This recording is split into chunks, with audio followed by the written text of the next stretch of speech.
Next event on the track, middle distance. Again, a quick reminder, it is in at least the mid to low 80s and maybe even warmer down on the track for this 800 meters.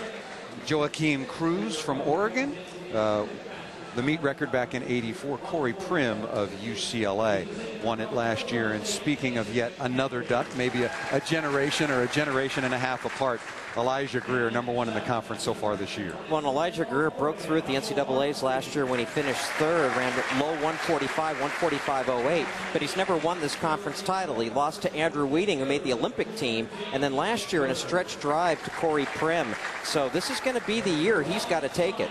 And now we got Mason McHenry, who was the NCAA indoor 800-meter champion this year, in a pretty big shocker that he pulled that off. So he does have a foil here, maybe not at the Wheating Prim level, but still a very, very good runner.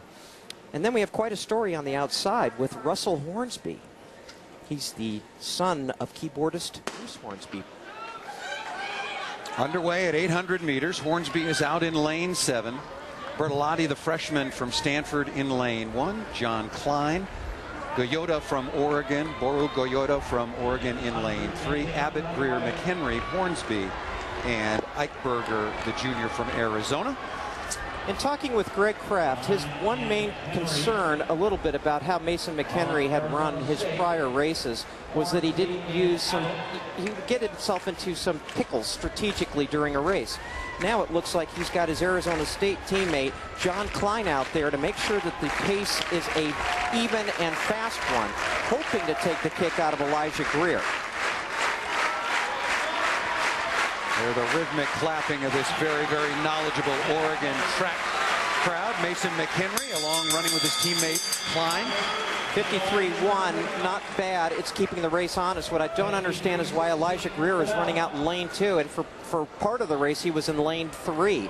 So now you've got Arizona State's Klein and McHenry. Klein just kind of pace setting on this field, and now Greer moving in on the outside. It is Russell Hornsby, the freshman from Oregon that we talked about. His father on hand, Bruce, running nicely on the inside, but here comes Elijah Greer making a move on the outside. Still a long way to go, and then taking the lead.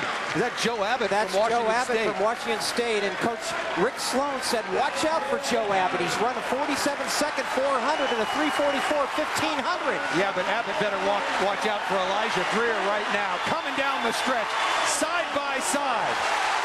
Abbott, Greer pulling ahead by half a meter, and Elijah Greer is going to take it. What a great effort by Joe Abbott, and Elijah Greer really had to work over the last 300 meters. He was not in a good spot.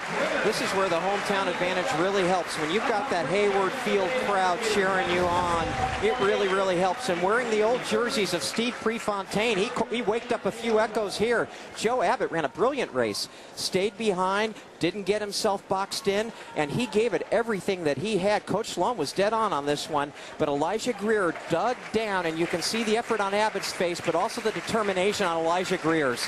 And he comes home finally with a Pac12 championship in his 3rd year here at Oregon. So there are your final results. Greer followed by Abbott. What a race, right down to the wire. Greer just pulling it off, and Mason McHenry scoring some much-needed points for Arizona State. Elijah Greer, there is your Pac-12 conference champion at 800 meters.